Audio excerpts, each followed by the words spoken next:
கர்த்தருடைய பரிசுத்த நாமம் மகிமைப்படுவதாக.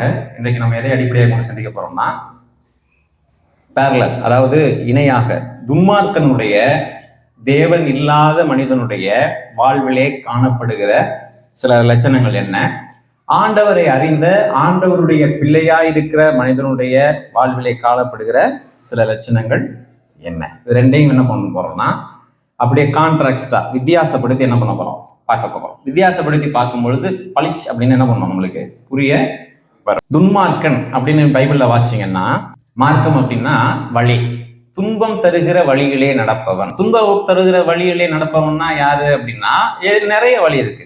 எந்த கிறிஸ்துவை தவிர, தேவன் காண்பிக்கிற வழியை தவிர வேதத்திற்கு ஒவ்வாத மற்ற எல்லா வழிகளுமே என்னத்தை கொண்டு வரும்? துன்பத்தை கொண்டு வரும். தேவனிடத்திலே துவங்கி தேவனிடத்திலே நிறைவடைகிற பாதை ஒன்றுதான்.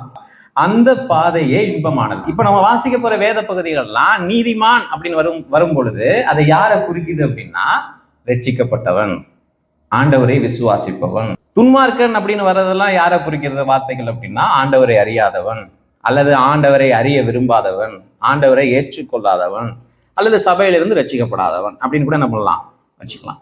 இந்த செய்தியினுடைய நோக்கம் என்ன அப்படின்னா, இந்த செய்தியை முடிக்கும் பொழுது துன்மார்க்கனுடைய வாழ்விலே காணப்படுகிற குணாதிசயங்கள் என் வாழ்விலே இருக்கா, நீதிமானுடைய வாழ்விலே காணப்படுகிற அடையாளங்களும் சுவாபங்களும் என் வாழ்வில் இருக்கா அப்படின்னு நம்மளை உரசி பார்க்கும் பொழுது நம்ம ஒண்ணு எப்படி இருக்கணும், இந்த சைடு இருக்கணும், இல்ல அந்த சைடு இருக்கணும். துன்மார்க்கனா இருந்தோம்னா நம்ம ரட்சிக்கப்படணும், நீதிமானா இருந்தோம்னா அதில் முன்னேறி செல்லும். இது அந்த செய்தியினுடைய நோக்கம். ஆதியாகமத்தின் புஸ்தகம் 37வது அதிகாரம் 2வது வசனம். யாக்கோபினுடைய சந்ததியின் வரலாறு. யோசேப்பு 17 வயதிலே தன் சகோதரனுடனே ஆடுகளை மேய்த்து கொண்டிருந்தான். அந்த இளைஞன் பில்கால் சில்கால் என்னும் தன் தகப்பனுடைய மறுமனையாட்டிகளின் குமாரரோடே இருந்து அவர்களுடைய துன்மார்க்கத்தை தன் தகப்பனுக்கு என்ன பண்ணான், சொல்லி வந்தான். இப்ப இந்த ஒரு டெக்ஸ்ட்ல நான் கவனிக்க வேண்டியது என்னன்னா, யாக்கோபுக்கு எத்தனை குமாரர்கள்? யாக்கோபுக்கு 11 குமாரர்கள். இதுல 11 பேருக்கும் ஒரே வேலை தான். என்ன வேலை? ஆடு மேய்க்கிற வேலை. வேலையில வித்தியாசம் இருக்கா? எங்க வித்தியாசம் வருது அப்படின்னா, யோசேப்பு என்கிற அந்த 17 வயது வாலிபன் தன்னுடைய சகோதரர்களினோடு கூட இருந்தாலும் அவர்களுடைய துன்மார்க்கத்தின் வழியிலே நடவாமல் அவர்களுடைய துன்மார்க்கத்தை தன் தகப்பனுக்கு என்ன பண்ணுவான், சொல்லி வருவான். வேலையிலே வித்தியாசம் இல்லை. எதுல வித்தியாசம்? வாழ்க்கையிலே வித்தியாசம். 17 வயது வாலிபன் தன் மூத்த அண்ணன்மார்களுடைய துன்மார்க்கமான வாழ்க்கையை குறித்து யார்கிட்ட ரிப்போர்ட் பண்றான்? அவங்க அப்பாட்ட. இதுல இருந்து நாம் பெறுகிற செய்தி என்ன அப்படின்னா, அவன் அந்த துன்மார்க்கத்தனத்திலே கலந்து கொள்ள. நம்பர் 2, அவன் பெரும்பான்மையா 10 பேர் என்ன பண்றாங்க, கேவலமாக தேவனுக்கு புரியமில்லாமல் ஒரு துன்மார்க்கமான வாழ்க்கை என்ன பண்றாங்க, வாழ்றாங்க. இவங்க எந்த அளவுக்கு துன்மார்க்கர் அப்படின்னா, சொந்த தம்பியை கொலை செய்யற அளவுக்கு துன்மார்க்கர். சொந்த தம்பிய குழியில போட்டுட்டு சாப்பிட்ற உட்கார அளவுக்கு இவங்க யாரு, அந்த அளவுக்கு துன்மார்க்கர். அவர்களோடு கூட இருந்தாலும் யோசேப்பு என்ன பண்ணல, துன்மார்க்கன. அப்ப சொல்ல முடியுமா, எங்க அண்ணன் என்ன கெடுத்துட்டான்? அந்த 10 பேத்துல அந்த 10 பேர்த்த கூட்டு கேட்டீங்கன்னா, கடைசி உள்ளவனை கேட்டீங்கன்னா, இல்லைங்க எங்க அண்ணன் அப்படி இருந்தான், என் மூத்த அண்ணன் அப்படி இருந்தான், அதனால என்ன கெடுத்துட்டான் அப்படிம்பாங்க. அது உண்மையா? எல்லாம் சேர்ந்து தாங்க ஒரே இடத்துல வேலை பார்க்கணும், அதனால நான் கெட்டு போயிட்டேன் அப்படி சொல்ல முடியுமா? அப்படி என்ன பண்ண முடியாது, சொல்ல முடியாது. இல்லைங்க எனக்கு வயசுல மூத்தவங்க அப்படி சொல்லும் பொழுது நான் எப்படிங்க தனியா வாழ முடியும் அப்படி சொல்ல முடியுமா? கவனிங்க, இங்கே பரிசுத்த ஆவியானவர் யாருடைய வயசை மட்டும்தான் குறிப்பிட்டு எழுதுறாரு? யோசேப்புடைய வயசு. 17 வயதிலே ஒரு மனிதன் துன்மார்க்கமாய் வாழ்ந்த தன் சகோதரரை விட்டு என்ன பண்றான், விலகி வாழ்றான். அவனுக்கு யார் சொல்லி கொடுத்தது? இவன் தான் போய் அவங்க அப்பாட்ட சொல்றான், அப்பா நம்முடைய சகோதரர்கள் சரி அல்ல, உங்களுடைய குமாரர் சரி இல்ல, சொல்லி வருவான். அந்த வார்த்தை இருக்கா? துன்மார்க்கமா நடக்கிறத என்ன பண்ணுவான், அப்பனா தொடர்ந்து ரிப்போர்ட் பண்ணிக்கிட்டே இருக்கான். நம்முடைய வாழ்க்கையிலே நம் குடும்பம் அல்லது என்னை சுற்றி நடக்கிற துன்மார்க்கமான மனிதர்களுடைய வாழ்க்கையினாலே ஒரு நீதிமான் தன்னை என்ன பண்ண முடியாது, கரைபிடித்துக் கொள்ள முடியாது. தன் சகோதரர்கள் எப்படி இருந்தாலும் நீதிமானா இருக்கிற ஒரு மனிதன் அவர்களால் தன்னை என்ன பண்ண முடியாது, கரைபிடித்துக் கொள்ள முடியாது. என் அண்ணன் வந்து குடிக்கிறான் ஆனால் நான் கத்துக்கிட்டேன் அப்படி சொல்ல முடியாது. நான் இளைஞனா இருந்தேன், வாலிபனா இருந்தேன், சின்ன வயசா இருந்தேன், அதனால கெட்டு போயிட்டேன் அப்படி சொல்ல முடியாது. 17 வயது வாலிபன் ரெகுலரா ரிப்போர்ட் பண்ணிட்டு இருக்கான் அவங்க அப்பாட்ட. ரெகுலரா என்ன பண்ணிட்டு இருக்கான், ரிப்போர்ட் பண்ணிட்டு இருக்கான். அதனாலதான் இவனை கொல்லுகிற அளவுக்கு அந்த சகோதரர்கள் என்ன பண்ணாங்க. இந்த கால நேரத்தில் நம்ம யோசிச்சு பார்ப்போம், நம்மை சுற்றி இருக்கிற துன்மார்க்கமான மனிதர்களுடைய வாழ்வு நம்மையும் பாதிக்கிறதா,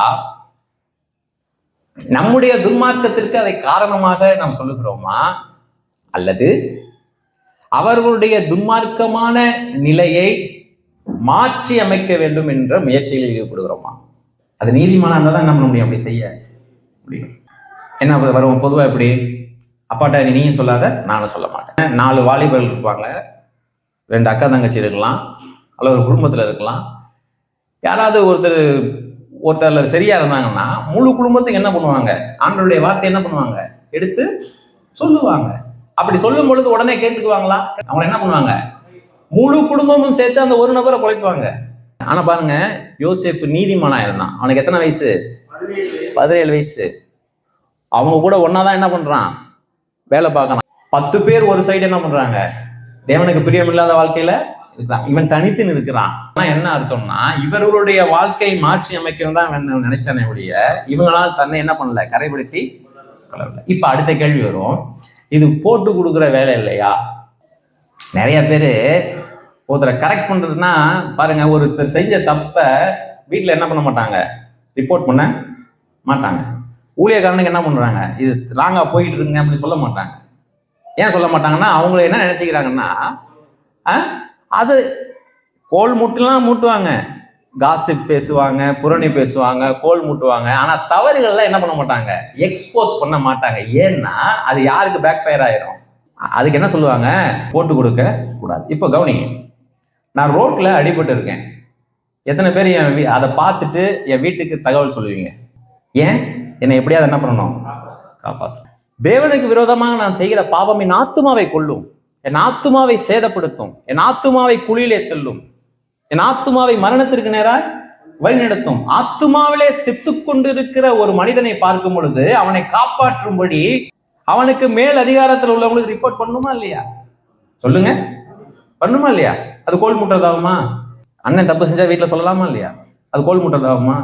அதுல ஒத்துக்கும், எல்லாம் ஒத்துமையா போயிடுவாங்க. பாருங்க, அப்படி காட்டி கொடுக்க கூடாதுங்க. ஏன் அப்படின்னா அது ஒத்துமையா போயிடணும். பின்னாடி அப்பதான் யாரு இவங்களை என்ன பண்ண மாட்டாங்க, மத்தவங்க. கவனிங்க, இந்த வார்த்தையை அப்ப அநேக தப்பா புரிஞ்சுக்கிறாங்க. நீங்கள் நியாயம் தீர்க்கும்படும்படி ஒருவரையும் என்ன பண்ணாதீங்க, நியாயம் தீர்க்காதீங்க. கேவலமாக வாழ்கிற ஊழியர்களும் விசுவாசிகளும் தங்களுக்கு கேடகமாக பிடித்து பயன்படுத்துகிற வேத வார்த்தைகள் என்னதான், இதுதான். நீங்க மற்றவங்களை நியாயம் தீர்த்தீங்கன்னா உங்களையும் நியாயம் தீர்ப்பாங்க. அதனால என்ன பண்ணாதீங்க. அங்க சொல்லப்பட்ட வார்த்தை என்ன தெரியுமா, நீ சரியாக இருந்து நியாயம் சொல். என்ன சொல்றியே, நீ யோக்கியமான கேட்கிற அளவுக்கு நீ வாழாம என்ன பண்ணு, சரியா நியாயம் சொல். அப்படி சொல்லக்கூடாது இருந்தா தேவன் எப்படி நமக்கு தவறுகளை யாரை கொண்டு சுட்டி காட்டுவார்? இதற்கு இணையா இருக்கிற ஒரு வசனத்தை பார்ப்போமா?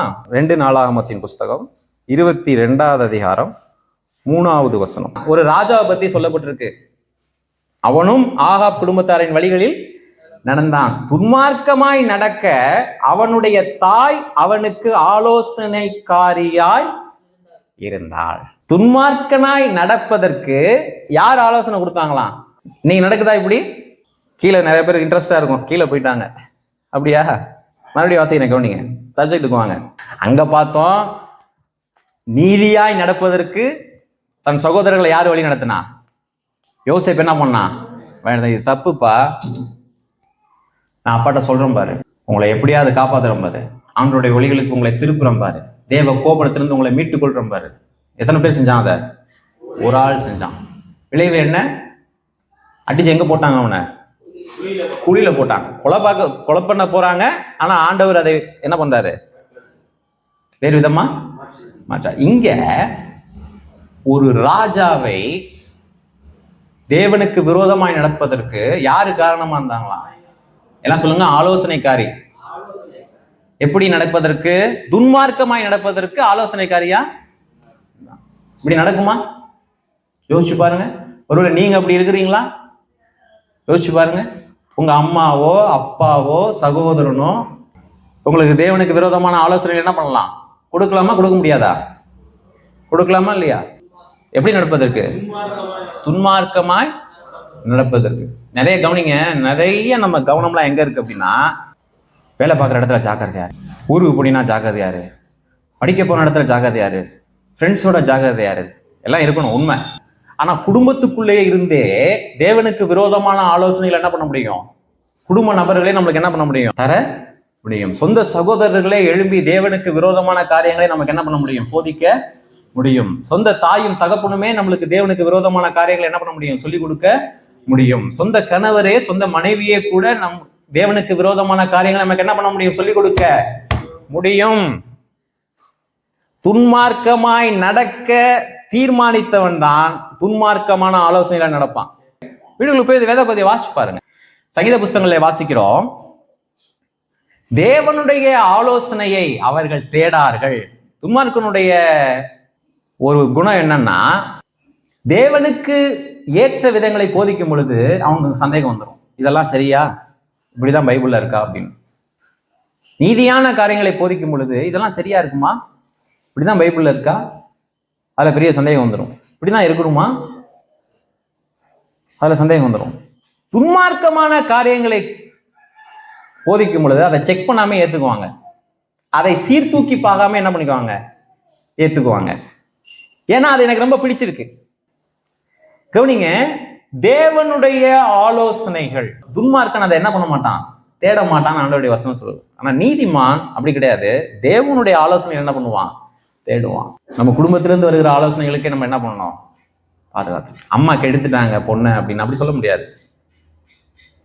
அம்மா பையனை கெடுத்துட்டாங்க அப்படி சொல்ல முடியாது. ரெண்டு என்னதுதான்? கெட்டு போனதான். நான் ஏற்கனவே சொல்லியிருக்கேன், கெட்டு போகிற தன்மை உள்ளதை தான் என்ன பண்ண முடியும்? கெடுக்க முடியும். எல்லாத்தையும் என்ன பண்ண முடியாது? கெடுக்க முடியாது. பாலை கையை வச்சா கெட்டு போயிருமா? கெட்டு போயிடும். கையே வைக்கல, அப்படியே விட்டீங்க, பால் அப்பயும் கெடுமா இல்லையா? கெட்டு போவதற்கு தன்மையோடு இருக்கிற ஒருவர் கெட்டு போவதற்கு காரணமாக யாரையோ ஒருத்தர் என்ன பண்ணிடலாம்? கையை காட்டிடலாம். ஆனா கெட்டு போகிற தன்மை உடையவர்களை தான் என்ன பண்ண முடியும்? எடுக்க முடியும். நல்லா புரிஞ்சுக்கணும். சில பேருக்கு மனைவிக்கு கொடுத்துட்டே இருப்பாங்க. மனைவி தான் ஆலோசனைக்காரி. நல்ல ஆலோசனை கொடுத்தா எடுத்துக்க வேண்டியது. சிலருக்கு கணவர் தான் ஆலோசனைக்காரர். அப்படி கிடையாது. எல்லாருடைய ஆலோசனைகள் என்ன பண்ணலாம்? எடுத்துக்கலாம். ஆனா நல்லதா இருக்கு. நான் துன்மார்க்கனா இருந்தேன்னா என்னுடைய குடும்ப நபர்கள் தேவனை விட்டு பிரிக்க ஏதுவான காரியங்களை எனக்கு சொன்னாங்கன்னா அதை என்ன பண்ணிக்குவேன்? நான் ஏற்றுக்கொள்வேன். ஞாயிற்றுக்கிழமை ஒரு நாள் தானே லீவு, ஞாயிற்றுக்கிழமை சர்ச்சைக்கு போயே ஆகணுமா? அப்படிலாம் கிடையாது. பைபிள்ல அப்படிலாம் இல்லை. எல்லா நாளும் யாருடைய நாள் தான்? எவ்வளவு நல்லா இருக்குல்ல? என்ன பைபிள் சரி? எல்லா நாளும் கர்த்தருடைய நாள். எல்லா நாளுமே நாம் கூடி தேவனை ஆராதித்து கூடி ஆண்டவரை துதித்து வேத வசனங்களை கற்றுக்கொள்ள வேண்டும். அப்படி சொன்னா கரெக்ட். ஆனா அதை எப்படி திருப்புவாங்கன்னா, அதை தங்களுக்கு ஏற்ற விதத்துல அப்படி திருப்புவாங்க. எப்படி திருப்புவாங்கன்னா, எல்லா நாளும் கர்த்தருடைய நாள் தானே, அதனால ஞாயிற்றுக்கிழமை மிஸ் பண்ணா பிரச்சனையே இல்லை. இப்ப இது ஏற்கனவே முடிஞ்ச கேஸ் தான் இது அப்படின்னா என்ன பண்ணும்? அதுக்கு கரெக்டு, பரவாயில்ல. 2-3 பேர் கூடுகிற இடத்துல எங்க இருப்பாரா? கர்த்தர் நடுவுல இருப்பார். எந்த பின்னணியத்தில் சொல்லப்பட்டது? சபைக்கு போக வேண்டாம் அப்படிங்கிற பின்னத்தில் எழுதப்பட்டதா அது? சரி, கவனிங்க. 2 நாளாகமத்தின் புஸ்தகம் 19வது அதிகாரம் 2வது வசனம் கவனிங்க. அனானியின் குமாரனாகிய எகு என்னும் ஞானதிஷ்டிக்காரன் புறப்பட்டு, ஞானதிஷ்டிக்காரன் தான் யாரு? தீர்க்கதரிசி. அவனை சந்தித்து ராஜாவாகிய யோசேபத்தை நோக்கி, துன்மார்க்கனுக்கு துணை நின்று கர்த்தரை பகைக்கிறவர்களை நீ என்ன பண்ணலாம்? சிநேகிக்கலாமா? இதன் நிமித்தம் கர்த்தருடைய கடும் கோபம் உன்மேல் வர. கவனிங்க, துன்மார்க்கருக்கு துணை நின்று கர்த்தரை பகைக்கிறவர்களை நீ என்ன பண்ணலாம்? சிநேகிக்கலாமா? அப்ப இந்த கேள்விக்கு என்ன பதில்? கர்த்தரை பகைக்கிறவர்கள் நீ என்ன பண்ணக்கூடாது? சிநேகிக்க கூடாது. துன்மார்க்கருக்கு துணையா நிக்கலாமா? ஒருத்தர் என்ன பண்றாரு? கிளம்பி போறாரு. ஆண்டவர் ஐக்கியமா இருக்க சொல்லியிருக்காருல்ல, ஆண்டவர் அன்பு கூறணும்னு இருக்காருல்ல. சரி, யாரோட ஐக்கியமா இருக்க சொன்னாரு? யார் மேல அன்பா இருக்க சொன்னாரு?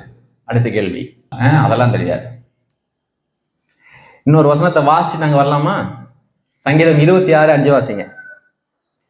கான்ட்ராக்ட். நீதிமான் என்ன செய்வான்? பொல்லாதவர்களின் கூட்டத்தை என்ன பண்றேன்? பகைக்கிறேன். சங்கீதக்காரன் ரட்சிக்கப்பட்டவரா?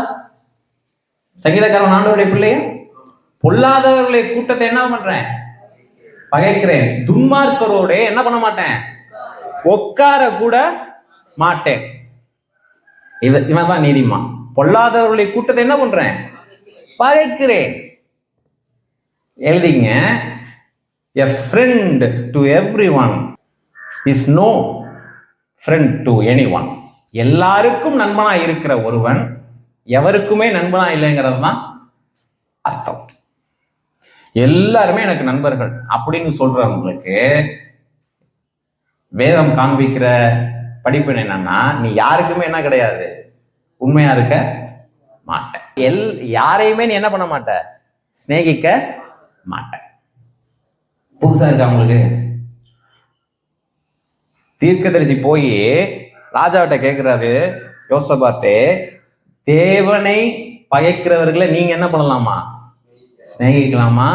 துன்மார்க்கனுக்கு, துன்மார்க்கனுடைய செயல்களுக்கு, தேவனை பகைக்கிற ஒரு மனிதனுக்கு யார் துணை நிற்பான்னு நினைக்கிறீங்க? துன்மார்க்கன் தான் துணையா நிற்பான். அப்ப யோசிச்சு பார்ப்போம். நான் யோசிச்சு பார்க்கிறேன், நம்முடைய அலைன்ஸ், கூட்டணி யாரோடு இருக்கிறது? கர்த்தரை பகைக்கிறவங்களை சிநேகிக்கலாமா? கர்த்தரை பகைக்கிறவங்களுக்கு துணையா நிற்கலாமா? சங்கீதம் 26:5 சொல்லுது, துன்மார்க்கரின் கூட்டத்தை என்ன பண்றேன்? பகைக்கிறேன். 3 யோவான் வாங்க. அன்போட டெஃபனிஷன் அங்க எழுதியிருக்காங்க. சும்மா அன்பு அன்பு அன்புன்னு இருக்கக்கூடாது. 3 யோவான் வாங்க. எனக்கு அங்க வசனத்தை வாசிச்சு அன்போட டெஃபனிஷன் என்ன, அன்பனுடைய விளக்கம் என்னன்னு அங்க சொல்லுங்க. மூப்பனாகிய நான் சத்தியத்தின்படி நான் நேசிக்கிற பிரியமான காயுக்கு, நேசம் லவ் இன்க்ளூட்ஸ் ட்ரூத். சத்தியத்தின்படி நான், அன்பு உண்மையினால் வழிநடத்தப்பட வேண்டும். அன்பு ஆண்டவருடைய வேத வாக்கியங்களின் அடிப்படையில இருக்க வேண்டும். ஐக்கியம் ஆண்டவர் விரும்புகிற அடிப்படையிலே அமைய வேண்டும். வேத வசனம் சொல்கிறது, பாவிகளுக்கு விலகுகிறவருமாய் இருக்கிற இயேசு கிறிஸ்து. நமக்கு என்னதான் தெரியும்னா, பாவிகளை நேசிக்கிறார், பாவிகளின் சிநேகிதன் எனப்பட்டார், எல்லாம் உண்மைதான். ஆனா இன்னொரு பக்கத்துல பாவிகளுக்கு விலகி செல்லுகிறவராகிய மறந்துடக்கூடாது.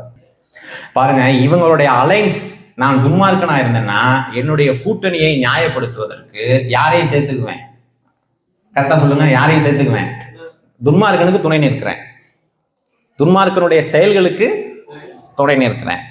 கர்த்தரை பகைக்கிற ஒரு மனிதனையோ ஒரு கூட்டத்தையோ நான் என்ன பண்றேன்? சிநேகிக்கிறேன். இப்ப என் மேல குற்றம் வந்துடக்கூடாதுன்னா யாரையும் அந்த கூட்டணியில சேர்த்துக்குவேன்? ஆண்டவரையும் சேர்த்துக்கிட்டா போச்சு. கர்த்தர் பாவிகள் என்ன பண்றாரு? சிநேகிக்கிறார். சரியா போச்சா? ஆண்டவரையும் என்ன பண்ணலாம்? 3வதா சேர்த்துக்கலாம். ஏன்பா அவங்களோட சேர்ற? ஏன் அவங்களுக்கு துணையா போற? ஏன் துணை நிக்கிற? கர்த்தருக்கு விரோதமா வாழ்றவங்க கிட்ட ஏன் ஐக்கியம் வச்சுக்கிற? யாரையும் சேர்த்துக்கலாம். அதுலங்க ஏசு கிறிஸ்துவையும் சேர்த்துட்டோம்னா பிரச்சனையே வராது. ஆண்டவர் தான் ஐக்கியமா இருக்க சொல்லியிருக்காரு, ஆண்டவர் அன்பு செய்ய சொல்லியிருக்கிறாரு, ஆண்டவர் உதவி செய்ய சொல்லியிருக்கிறாரு, ஆண்டவர் நேசிக்க சொல்லியிருக்கிறாரு. அதனால நான் என்ன பண்ணேன்? எல்லாரையும் நேசிங்கன்னு சொன்னாரா? எந்த எல்லாரையும் நேசிக்க சொன்னாரு? எல்லாரும்னா என்னது? எல்லாரும் எழுந்து நிற்போம் அப்படின்னா என்ன அர்த்தம்? இங்க இருக்கிற எல்லாரும் கான்டெக்ட் இருக்குங்க. சத்தியத்தின்படி நான் நேசிக்கிற தன் குடும்பத்தையோ நெருங்கின வட்டாரத்தையோ துன்மார்க்கமான நிகழ்வுகளை ஒரு நீதிமான் என்ன பண்ண மாட்டான்? பொறுத்துக்க, தன்னை கரைப்படுத்திக் கொள்ளவும் மாட்டான். அந்த கூட்டத்தையும் ஆண்டவரிடத்துல வழி நடத்துவதற்கு என்ன பண்ணுவான்? முயற்சி செய்வான். இன்னொரு வேத பகுதியை வாசிச்சோம். தாயே என்ன பண்ணலாம்? துன்மார்க்கமாய் நடப்பதற்கு என்ன பண்ணலாம்? ஆலோசனை தரலாம். பைபிளை வச்சுக்கிட்டே உங்களுக்கு தவறான ஆலோசனை கொடுக்க முடியுமா? ஊழியக்காரனே கூட என்ன பண்ணலாம்? நிறைய பேர் ஊழியக்காரன் சொன்னா அப்படியே செய்யறது. ஊழியக்காரன் கடவுளா? ஊழியக்காரன் சொன்னா அது இறுதி வார்த்தையா? பைபிளை வச்சு உங்களை ஏமாற்ற முடியுமா இல்லையா? சொல்லுங்க. சரியானதை நீங்கள் செய்வதுன்னு முடிவு பண்ணிட்டீங்கன்னா சகதையா இருக்கும். நம்ம ஒரு தனியா ஒரு கேரக்டர் வச்சிருப்போம் பாருங்க. வீட்டுல ஒரு கேரக்டர் இருக்கும். எங்க பாட்டி சொன்னாங்க, எங்க மாமா சொன்னாங்க. ஆக்சுவலா மாமாவுக்கு ஒன்றும் சம்மந்தமே இருக்காது. ஆனா ஏன் இப்படி செஞ்சேன்னு கேட்டா யார் மேலேயே என்ன பண்ண தூக்கி போன, அதுக்கு ஒரு கேரக்டர் இருப்பாங்க. கர்த்தரை பகைக்கிறவர்களை நான் சிநேகிக்கலாமா? கர்த்தரை பகைக்கிறவங்க துன்மார்க்கருக்கு நான் துணைக்கலாமா? சொல்லுங்க. நிக்க வெரி குட்.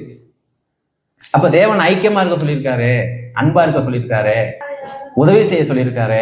அப்படின்னா சத்தியத்தின்படி தான் என்ன பண்ணணும்? நேசிக்கணும். வசனம் சொல்லுது, நீதிமானுடைய அடையாளம் என்ன? நான் துன்மார்க்கரை என்ன பண்றேன்? பகைக்கிறேன். அவங்க உட்கார்ற இதுல என்ன பண்ண மாட்டேன்? அது ஐக்கியத்தை குறிக்கிறது. அவங்க உட்கார இடத்துல என்ன பண்ண மாட்டேன்? உட்கார. நீதிமொழியின் புஸ்தகம் 28ஆம் அதிகாரம் 1ஆம் வசனம். ஒருவனும் தொடாதிருந்தும் துன்மார்க்கர் ஓடி போகிறார்கள், நீதிமான்களோ சிங்கத்தை போல தைரியமாய் இருக்கிறார்கள். நீதிமான்கள் ஏன் தைரியமா இருக்கிறாங்கன்னு கண்டுபிடிச்சிட்டா ஒரு பிரச்சனையுமே இல்லை. அப்படின்னாலும் துன்மார்க்கருடைய மனசுக்கு என்னெல்லாம் இருக்காது? சமாதானம் இருக்காது. நாளைக்கு என்ன ஆகுமோ, இன்னைக்கு பிரச்சனை எதுவும் இல்லை, நாளைக்கு என்ன ஆகுமோ, நாளான்னைக்கு என்ன ஆகுமோ. ஏன்? தன்னுடைய வாழ்க்கை யாருடைய கட்டுப்பாட்டுல இல்லை? தேவனுடைய கட்டுப்பாட்டுல இல்லை. தேவனோடு நாம் நிற்போம் என்று சொன்னால், தேவன் நம்மோடு நிற்பார் என்று சொன்னால், பிரச்சனை தீருதோ இல்லையோ, முதல்ல எனக்கு வர்றது என்ன தெரியுமா? தைரியம். முதல்ல என்ன வரும்? என் வாழ்வு தேவனுக்கு முன்பாக சீராக, தேவன் யாரோடு இருக்கிறார்? உடனடியாக என் மனதில் வருகிற ஆழமான அனுபவம், உணர்வு அல்ல, அனுபவம் என்ன? தைரியம். நான் தனித்தே என் வாழ்க்கையின் சவால்களை சந்திக்க. ஏன்னா யார் கூட இருக்கிறார்? பெரும்பான்மையான பலம் என்னோடு கூட. துன்மார்க்கனுக்கு பிரச்சனையே இல்லைன்னாலும் பயந்துட்டு இருப்பான். அவனுக்கு சமாதானம் இருக்காது. ஒரு மனதிலே ஒரு தத்தளிப்பு இருந்துகிட்டே இருக்கும். மனதிலே ஒரு கலவரம் இருந்து கொண்டே இருக்கும். ஏன்னா கடந்த கால வாழ்க்கையை ஞாபகப்படுத்தி எதிர்காலத்திலே நான் பாதிக்கப்படுவேன் அப்படிங்கிற எண்ணம் அவனுக்கு இருந்துகிட்டே இருக்கும். திடீர்னு போலீஸ் ஸ்டேஷன்ல இருந்து ஒரு போன் வந்துச்சுன்னா ஏன் வருது? ஊழியக்காரங்களும் இதை பயன்படுத்திக்கிறாங்க. நீ என்ன செஞ்சேன்னு எனக்கு தெரியும் அப்படின்னு சும்மா சொன்னா போதும். தீர்க்க தரிசனம் அடிச்சு விடுவானுங்க பாருங்க, உடனே சரண்டர் ஆயிடுவாங்க. அந்த என்ன வசனம் சொல்லுவாங்க? தீர்க்க தரிசனம் இல்லாத இடத்துல ஜனங்கள் என்ன பண்ணுவாங்க? சீர்கெட்டு. சூப்பர் வசனம் இல்ல? நல்ல வசனம் தானே? யோசிச்சு பார்ப்போம். இந்த வருடம் முழுவதும் என்னுடைய மனநிலை எப்படி இருந்துச்சு? என்னுடைய அனுபவம் என்ன? தேவனோடு நான் நிற்கிற பொழுது, தேவன் என்னோடு நிற்கிறார் அப்படிங்கிற அந்த நிச்சயம் இருக்கும் பொழுது என் வாழ்க்கையை நான் தைரியமா எதிர்கொண்டேனா? அல்லது எப்பொழுதும் ஒரு கலவர மனப்பான்மையோடு, ஒரு அமைதியற்ற உள்ளான சமாதான இன்மையோடு கூட நான் வாழ்ந்தேனா? யோசிச்சு பார்க்க. என்ன சிந்திச்சுட்டு இருக்கோம்? நான் நீதிமானா அல்லது யாரு? மூணு வாசிக்கும் போதே நம்ம ஒரு கன்க்ளூஷனுக்கு வர முடியும் இல்லையா? நான்காவது அடையாளம் என்ன தெரியுமா? எத்தனை பெரிய நிர்பந்தத்தை நீங்கள் நீதிமானுக்கு கொடுத்தாலும் அவன் கடவுளுடைய வார்த்தையிலிருந்து பிசக மாட்டான். 119 சங்கீதம் 3 வேத பகுதி வசனங்களை வாசிக்கிறேன், கவனிங்க. 119 53. உமது வேதத்தை விட்டு விலகுகிற துன்மார்க்கரின் நிமித்தம் என்னை என்ன பண்ணுச்சு? நடுக்கம் பிடித்தது. அப்ப துன்மார்க்கனுடைய சராசரி வாழ்வு என்ன? அவங்க வேதத்தை விட்டு விலகி என்ன பண்ணுவாங்க? நடப்பாங்க. துன்மார்க்கனுடைய சராசரியான வாழ்வு என்ன? வேதத்தை விட்டு விலகி நடப்பாங்க. வேதத்தோடு இணைந்து அவங்க என்ன பண்ண மாட்டாங்க? வாழவே மாட்டாங்க. இது துன்மார்க்கனுடைய வாழ்வு.